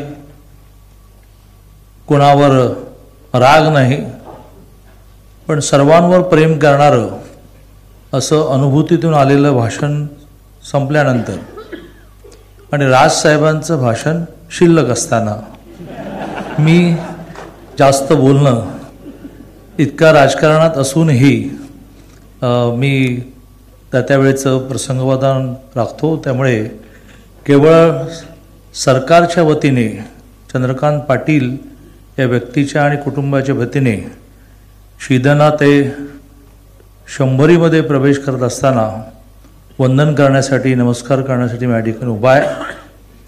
बसल्या बसल्या मला एक असं सुचलं की नॉर्मली कोणी आशीर्वाद मागायला आलं की आपण म्हणतो शतायुषू, तर इथं शतायुषी झालेच आहेत, मग यांना आता द्विशतायुषी व्हा असं आपण सगळ्यांनी म्हटलं पाहिजे. मी ज्यावेळेला कार्यक्रमाला आलो, स्वाभाविकपणे राजकारणामध्ये तुम्ही आलात आणि मंत्री वगैरे झालात तर सगळ्याच कार्यक्रमाला निमंत्रक, प्रमुख पाहुणे असं होण्याचा स्वाभाविकपणे तुमच्याकडे येत असतं. याचा अर्थ तुम्ही त्यातले तज्ज्ञ असता असं नाही. आणि त्यामुळे हे मोकळेपणाने मान्य करायला हरकत नाही की शिदनची भेट पहिल्यांदा झाली आणि त्यामुळे 100चा कार्यक्रम म्हटल्यानंतर अतिशय वाकलेले, काठी, वॉकर असं काहीतरी असेल असं वाटलं. परंतु ज्या उत्साहात ते बोलत होते आणि ज्या प्रकारची तल्लख स्मरणशक्ती अनुभवाला येत होती, त्यांच्या बेळगाव जिल्ह्यातल्या मूळ गावचे भोजचे एक सद्गृहस्थ सत्कार करायला आले, तर भोजमधले नावं त्यांनी सांगितलं. माझ्या घराच्या शेजारी कोणाचं नाव घर आहे ते सांगितलं. तर ह्या वयामध्ये सुद्धा ही तब्येत आणि ही स्मरणशक्ती ही अक्षरशः आपल्या सगळ्यांना आश्चर्यचकित करणारी असल्यामुळे तुमची तब्येत उत्तम राहो, त्यांची दृष्टी परफेक्ट आहे, त्याचे कान परफेक्ट आहेत, त्यांच्या समयसूचकता परफेक्ट आहे. म्हणजे वयाने पण मी लहान आणि हे सगळंच त्यांच्याकडे असताना हे परमेश्वराने त्यांना द्यावं असं म्हणणं हे जास्त आगाऊपणाचं ठरेल. परंतु मी परमेश्वराजवळ प्रार्थना करतो की ही जी कलेच्या माध्यमातून सेवा त्यांनी समाजाची केली ती आणखीन त्यांच्या हातून घडो, प्रामुख्याने त्यांच्या हातूनच ती सेवा घडते आहे अशा प्रकारची परमेश्वराजवळ प्रार्थना करतो. फक्त सरकार म्हणून ज्या अपेक्षा व्यक्त केलेल्या आहेत त्यातला काही उल्लेख करतो. जसं स्वर्गीय लतादीदी मंगेशकरांच्या जाण्यानंतर असा एक विषय आला की एक अतिशय चांगलं संगीत विद्यापीठ तयार व्हावं जे आंतरराष्ट्रीय कीर्तीचं व्हावं. आणि मला त्या खात्याचा शिक्षण मंत्री म्हणून आनंद होतो, अभिमान वाटतो की ते सुरू करण्यामध्ये रवींद्र नाट्य मंदिरामध्ये 70,000 स्क्वेअर फीट जागा आपण शासन म्हणून देऊन जवळजवळ 288 कोटीचा एक प्लॅन तयार झाला. मंगेशकरांचं पूर्ण कुटुंब त्याच्यामध्ये इन्व्हॉल्व झालं. हे कसं असावं यासाठी 2-2, 3-3 वेळा सगळे कुटुंबीय मंत्रालयात आले, एकदा आम्ही सगळे त्यांच्या घरी गेलो. त्यामुळे ते करताना जसा एक आनंद झाला, पूर्ण त्याचं डिझाईन तयार झालं, त्याचं एस्टिमेट तयार झालं, त्याचं टेंडर निघालं, त्याची वर्कआउट निघाली आणि आम्ही त्या कॉन्ट्रॅक्टरला असं म्हटलेलं आहे की बा ह्यात 1 रुपया आम्ही कमी पडू देणार नाही, परंतु येत्या 1-1.5 वर्षामध्ये हे पूर्ण झालं पाहिजे. हे जसं झालं तसं शिदनच्या निमित्ताने जी अपेक्षा व्यक्त केली, एक तर आर के लक्ष्मणांचं मला वाटतं राजसाहेबांनी पाहिलं असेल, ते बाणेर बालेवाडीला एक अतिशय सुंदर त्यांच्या सगळ्या व्यंगचित्रांचं प्रेझेंटेशन खूप सुंदर आहे. काही लाईव्ह आहे त्याच्यामध्ये भाग, स्वाभाविकपणे सगळी व्यंगचित्र आहेत, इयर वाईज त्याचं खूप सुंदर प्रेझेंटेशन आहे. स्वतः या देशाचे पंतप्रधान माननीय नरेंद्रभाईंनी ती इच्छा व्यक्त केली. पूर्ण झाल्यानंतर ते उद्घाटनाला येणार होते, परंतु प्रत्यक्षात त्यांना जमलं नाही, पण आपण सगळ्यांनी उद्घाटन करून ते सुरू केलं. तसं जी अपेक्षा व्यक्त केली आहे, एकतर श्रीधरच्या आणि एकूणच सगळ्या व्यंगचित्रकारांचं अशा प्रकारची एक वास्तू आपण या ठिकाणी नक्की उभी करू. पुणे महानगरपालिकेला मी हा आग्रह धरेन की तुम्ही जागा द्या, शासन म्हणून ह्याला लागणारे सगळे पैसे आपण देऊ. एक अपेक्षा जी व्यक्त केली गेली की याची चांगली एक इन्स्टिट्यूट डेव्हलप व्हावी. नवीन शैक्षणिक धोरणामध्ये हा आग्रह धरलाच आहे मोदीजींनी की रुटीन शिक्षणाच्या व्यतिरिक्त शिक्षण हे माणसाला मिळून त्याचं व्यक्तिमत्व हे विकसित झालं पाहिजे. आणि त्याचाच भाग म्हणून जर पुण्यामधल्या काही जणांनी येऊन, कारण शेवटी असं आहे की सरकार पैसे देईल, सरकार योजनेला मान्यता देईल, पण त्याचा कंटेंट जो आहे, आत्मा जो आहे, तो त्याच्याशी संबंधित लोकांनी उभा करायचा असतो. म्हणजे असं पुढे येऊन याची कल्पना जर मांडली, याचा सिलेबस काय असावा, हे शिकवणारे कोण असतील, त्याचं क्वालिफिकेशन काय असावं, मग ही पदवी असावी का पदवी का असावी, अशा सगळ्या प्रकारचा जर आपण तयार केलं. जसं आता वेगळा विषय आहे, परंतु दिव्यांगांसाठी एक विद्यापीठ हे जसं आपण या महिन्याभरामध्ये सुरू करतो, त्याची एक 6 महिने कमिटी काम करत होती, तसंच मराठी भाषा विद्यापीठ हे महाराष्ट्रातच नाही, देशामध्येच नाही, जगामध्ये पहिलं अमरावती जिल्ह्यात रिद्धपूरमध्ये यावर्षी सुरू केलं आपण. तसं याही विषयामध्ये संबंधित लोकांनी जर आपल्यापुढे हा विषय मांडला तर आपल्याला याच्यात नक्कीच निर्णय करता येईल. अगदी जर 2-3 ज्या अपेक्षा आहेत त्याच्यामध्ये एक, त्यांच्यावर भारत सरकारने टपाल तिकीट करावं. मी 100% आजपासूनच या कामाला लागतो आणि या विषयामध्ये आपल्याला करता येईल. एक अपेक्षा, त्यांना महाराष्ट्र भूषण मिळावा आणि महाराष्ट्र शासनाने केंद्राकडे पद्म पुरस्काराची शिफारस करावी. या सगळ्याच गोष्टी मी करेन. राजसाहेब व्यासपीठावर आहेत त्याचं माझ्या मनावर खूप दडपण आहे, कारण त्यांचं भाषण माझ्या नंतर होणार आहे. नाही त्या थापा मारू नको, जे शक्य आहे तेवढंच बोल, असं ते त्यांच्या चेहऱ्यावरून मला म्हणाले आहेत. आणि त्यांचा चेहरा खूप बोलका आहे, त्यांच्या चेहऱ्यावर कशा रेषा उमटतात त्याच्यावर खूप वर्षापासून मी ओळखत असल्यामुळे त्याच्यापेक्षा जास्त घोषणा केली तर ही राजकीय घोषणा आहेत, बस आता असं ते म्हणतील. त्यामुळे ते बस म्हणण्यापूर्वीच मी भाषण संपवतो.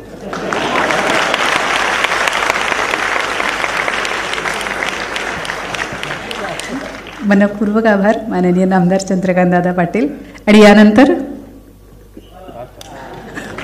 माननीय राजसाहेब ठाकरे, मी आपल्याला विनंती करते आपण मत व्यक्त करावं.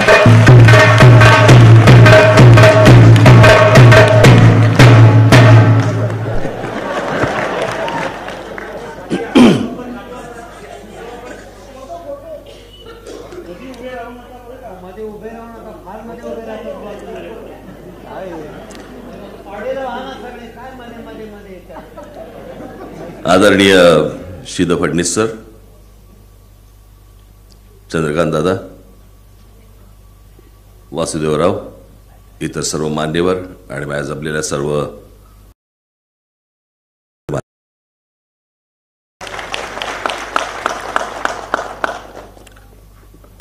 माझी सरांच्या कुटुंबियांना माझी नम्र विनंती आहे की गेल्या गेल्या पहिली दृष्ट काढा.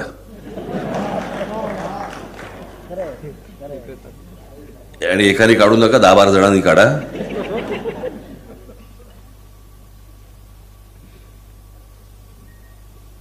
सर आज 99 पूर्ण आणि 100व्या वर्षात पदार्पण करतायत. असं कुठेही त्यांच्याकडे बघून जाणवत नाही. चंद्रकांत दादा जेव्हा मगाशी बोलत होते, शिदनकडनं आपण काहीतरी घेतलं पाहिजे.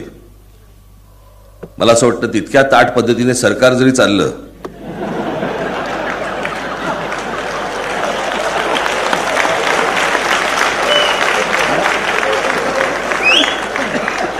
कारण एवढं वय नसतानाही सरकार वाकलेलं आहे.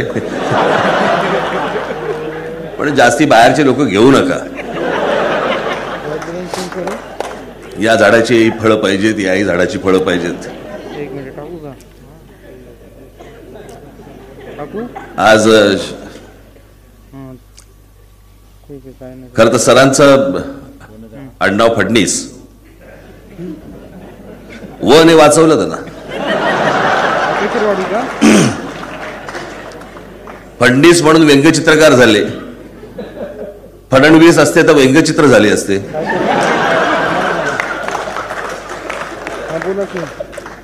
पण मला आनंद एका गोष्टीचा आहे, वयामध्ये खूप अंतर जरी असलं तरी मीही जे स्कूल ऑफ म्हणजे अप्लाइड आर्ट्सचा आणि सर देखील त्याच कॉलेजमधले आहेत.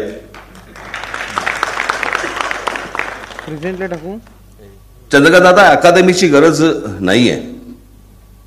आपण मगाशी उल्लेख केला, अकादमीची गरज नाहीये. आहेत त्या आर्ट स्कूल सुधारल्यात तरी मला असं वाटतं खूप चांगल्या गोष्टी होऊ शकतील. आज जे स्कूल ऑफ आर्ट, जे अप्लाइड आर्ट याची जी हालत आहे, म्हणजे तिथे असलेल्या डीनला साधं फूल पण काढता येत नाही.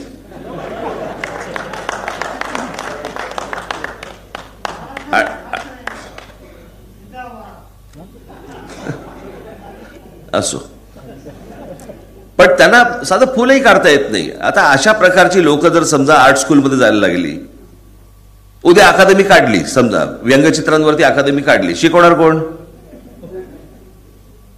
कोणीच नाही.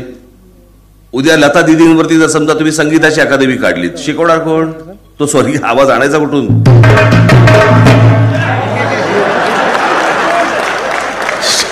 हे मध्येच पेटतात.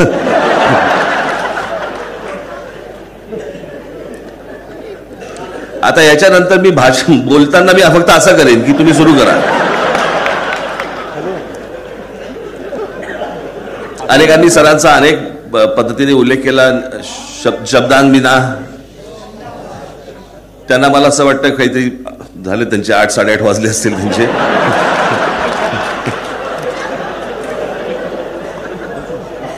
त्यांना जरा त्या चित्रकलेचं दालन दाखवून या कोणीतरी.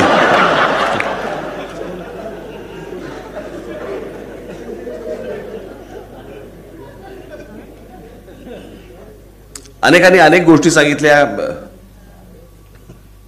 शब्दाविना चित्र पासून ते अनेक गोष्टी सांगितल्या. माझी सगळ्यात महत्वाची गोष्ट जी सरांच्या चित्रांमध्ये दिसते ती मला सर्वांना सांगणं गरजेचं आहे. ते जे काढून ठेवलेलं आहे ना इतक्या वर्षांचं, ते सोपं नाही आहे. ते सोपं दिसतं, पण त्या प्रकारे सोप्या पद्धतीने चित्र काढणं, याच्यासाठी म्हणून रिअलिस्टिकचा आणि अनाटॉमीचा अभ्यास प्रचंड असला पाहिजे, तर ही गोष्ट शक्य होते, अन्यथा होऊ शकत नाही. सरांचं कोणतेही चित्र तुम्ही काढून बघा, ज्याच्यामध्ये तुम्हाला सिम्प्लिफाईड दिसेल, पण कुठेही प्रपोर्शन चुकलेलं तुम्हाला दिसणार नाही. एखादा माणूस असेल, त्याच्या बाजूला जर स्कूटर असेल, तर ते प्रपोर्शन त्यांचं करेक्ट असतं. ते सोपं असतं, पण ते कठीण आहे आणि ते सहज होत नाही. त्याच्यासाठी एक वेगळ्या प्रकारची दृष्टी लागते, त्याच्यासाठी एक वेगळ्या प्रकारची एक काय म्हणू आपण त्याला एक प्रकारचं ऑब्झर्वेशन लागतं की काय बघायचं आहे त्यातनं. आता सरांनी मगाशी, आपण ताई मगाशी उल्लेख केलात की सरांनी खूप साधेपणाने जगाकडे पाहिलं, आम्ही नाही पाहत. मगाशी आपण एका व्यंगचित्राचा उल्लेख केला, त्यावेळेला मला एक दुसरं व्यंगचित्र सुचलं. सरांनी ज्याला एक व्यंगचित्र केलं, आपण मगाशी म्हणालात की एक मांजर आहे, तिची पिल्लं आहेत आणि तिच्या बाजूला एक वात्सल्याचं, एक त्या मांजरीच्या चेहऱ्यावरती एक वात्सल्य आहे आणि त्याच्यात एक उंदीर पण पितोय दूध. मी आज जर समजा मी ते व्यंगचित्र करायला घेतलं तर मी दाखवीन मांजर तिथेच आहे, पिल्ल अंगावरच्या पट्ट्यांमुळे भांडतायत, तू कोणत्या जातीचा, तू ह्या जातीचा का त्या जातीचा, आणि बाकी सगळी उंदरं फक्त दूध पित आहेत आणि ती मांजर म्हणजे महाराष्ट्र.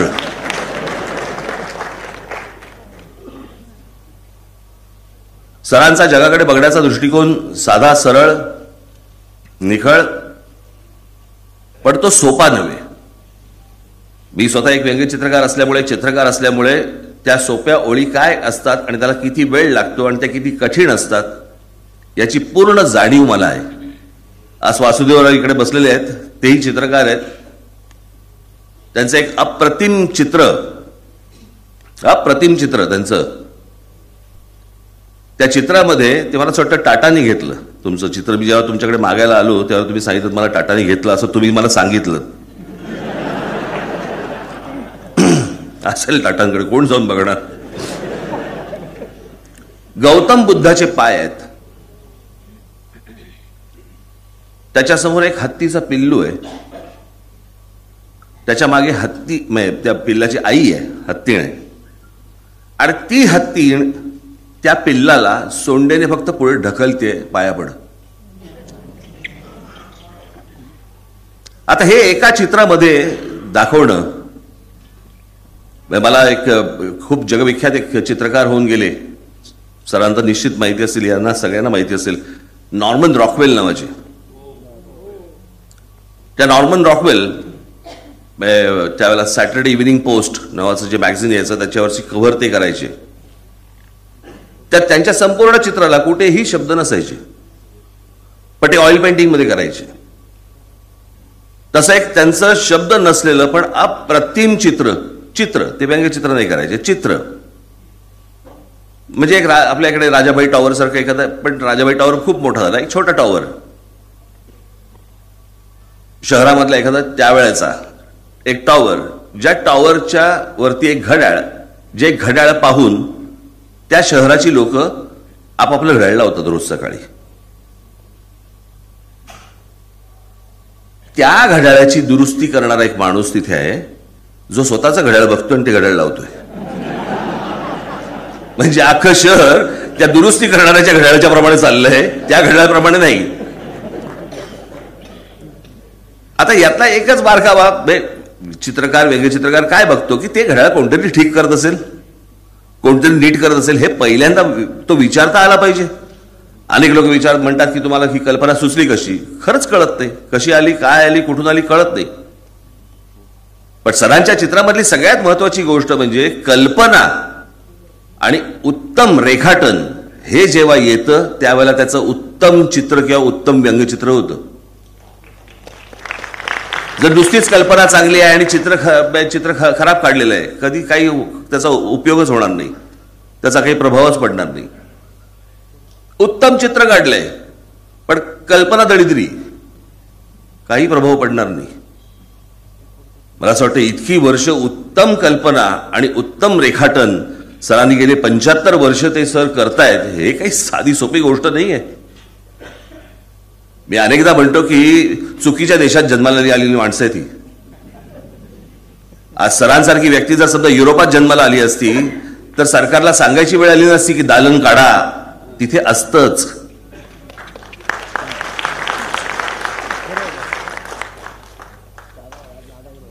हे खास करून आपल्याला युरोपामध्ये दिसतं जास्ती करून. मी एकदा डेव्हिड लो यांची पुस्तकं आणायला गेलो होतो लंडनला. मला कळलं की एक दुकान आहे, त्या दुकानामध्ये डेव्हिड लोची पुस्तकं मिळतील. डेव्हिड लो म्हणजे जगविख्यात व्यंगचित्रकार, मोठे, कोण किती मोठे तर ॲडॉल्फ हिटलरने ज्याला जिवंत किंवा मेलेला मायासमोर आणा असं सांगितलेला असा तो व्यंगचित्रकार.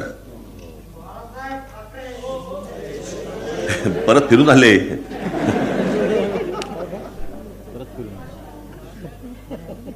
मी त्या दुकानात गेलो, एक वयस्कर माणूस, साधारणपणे एक 70-72चा माणूस त्या काउंटरवरती बसला होता. त्याच्या बाजूला असे 2-3 रॅक होते. मी त्याला विचारलं, म्हटलं मला डेव्हिड लोची पुस्तकं पाहिजेत. तर त्यांनी जस्ट असं भारतीय चेहरा असं केलं. मी त्यातली डेव्हिड लोची पुस्तकं काढली, अशी बाजूला काढली, बरीच काढली. त्याच्या किमती बऱ्याच होत्या. सर्वसाधारणपणे त्यांनी माझ्याकडे अत्यंत तुच्छपणे पाहिलं, कारण भारतीय चेहऱ्यावरती खरेदी करणार असं काही दिसत नाही. हे हल्ली बदललंय. आता मी परदेशामध्ये जेव्हा गेलो होतो त्यावेळेला एका ठिकाणी गेलो तेव्हा माझ्या बायकोने काहीतरी खरेदी करायला गेली तर तिने त्या बाईने विचारलं की तुम्ही अंबानी फॅमिलीचे आहात का म्हणून. ते हल्ली कळायला लागलं आजकाल, तेव्हा ते तसं नव्हतं. मग मी ते पुस्तकं घेतल्यानंतर मी त्याला किंमत विचारल्यावरती त्याच्या लक्षात आलं हे पैसे देणार आहेत. तो उत्साहात आला, खाली गेला. मग त्यांनी एक काही मग्ज होते, आपण कॉफीचे मग्ज असतात तसे मग्ज होते, त्याच्यावरती डेव्हिड लोची चित्र होती, ती मला वरती आणून दिली की हे तुम्हाला हवं आहे का वगैरे वगैरे. मी ते सगळं कलेक्ट केलं, घेतलं वगैरे वगैरे. आणि मग त्याला विचारलं तू काय करतो. बाबा मी तुम्हाला सांगतो, मला ना धक्काच बसला. मी त्या माणसाचा, सर्वसामान्य एक माणूस होता, मी त्याला विचारलं, म्हटलं काय करतो? त्या माणसाने, तो काउंटरवरच्या माणसाने, जो दुकान ते चालवत होता, त्यांनी पॉलिटिकल कार्टून्स याच्यावरती PhD केली होती आणि ती PhD करून तो ते दुकान चालवत होता. मी तशा प्रकारचं माहिती, एखादं पुस्तक, एखादं चित्र, एखादं व्यंगचित्र किंवा व्यंगचित्रकार यांची माहिती असलेले असा तो एक दुर्मिळ बघितला माणूस मी. आणि तसा माणूस मी पुण्यामध्ये फक्त एकच माणूस बघितला होता, ते म्हणजे आलूरकर, की जिकडे गेल्यावरती त्यांना सगळी गाणी माहिती असायची, कुठचं गाणं, कुठचं कॅसेट घ्या आणि कुठची CD घ्या हे त्यांना सांगायचंय. पण मला असं वाटतं अशी माणसं ही निर्माण व्हावी लागतात, ती होत असतात. त्याच्यासाठी काही इन्स्टिट्यूट उभ्या करायची आवश्यकता नसते, पण त्याच्यासाठी जे अगदी सुरुवातीच्या ज्या गोष्टी लागतात, बेसिक जे ट्रेनिंग लागतं, मला असं वाटतं तेवढं ट्रेनिंग देण्यासाठी म्हणून मी चंद्रकांत दादांना सांगितलं की मी JJ स्कूल ऑफ आर्ट सारख्या अनेक संस्था आहेत की ज्या जर समजा सुधारल्या, अनेक चित्रकार या महाराष्ट्रातून पुढे भविष्यामध्ये निर्माण होतील. सरांकडे ज्या वेळेला तुम्ही बघाल, सरांची चित्र ज्या वेळेला तुम्ही बघाल, त्यावेळेला आहे ते रेखाटण्याच्या मागे लागू नका. ते कसं रेखाटलं असेल याचा विचार करून तुम्ही त्याचा अभ्यास करून रेखाटायला सुरुवात करा. व्यंगचित्र ही चित्रकलेतली शेवटची पायरी आहे, पहिली पायरी नव्हे. पहिली अॅनाटॉमी आहे, रिअलिस्टिक आहे, आणि शेवटची पायरी ही व्यंगचित्र आहे. म्हणून मला असं वाटतं कुठच्याही व्यंगचित्रकाराला मागे लागताना, खास करून सरांसारख्या, की त्याचं इतकं सिम्प्लिफाईड पद्धतीने ज्या प्रकारे सरांनी आजपर्यंत चित्र उभी केलेली आहेत, हे सोपं नव्हे. त्याच्यासाठी मला असं वाटतं येणाऱ्या पुढच्या पिढ्यांनी, पुढच्या सगळ्या तरुण लोकांनी, तरुणींनी मला असं वाटतं रिअलिस्टिक आणि अॅनाटॉमीचा अभ्यास करून सरांच्या चित्रकलेच्या आणि व्यंगचित्रांच्या मागे लागावं अशी मी प्रार्थना त्यांना करीन. सर, आज आपण 99 वर्ष पूर्ण करतात, 100व्या वर्षात पदार्पण करतात. आपला हात थांबू देऊ नका, एवढी फक्त मी आपल्याला आज या सर्वांच्या साक्षीने विनंती करीन. भविष्यातल्या येणाऱ्या पिढ्यांना अजून तुमच्याकडनं तो सगळा काय म्हणू, त्या प्रकारची चित्रकला, त्या प्रकारची व्यंगचित्रकला, त्या प्रकारचं ज्ञान तुमच्याकडनं मिळो अशी एक आशा अपेक्षा बाळगतो आणि आपणा सर्वांची मी रजा घेतो. धन्यवाद. जय हिंद, जय महाराष्ट्र.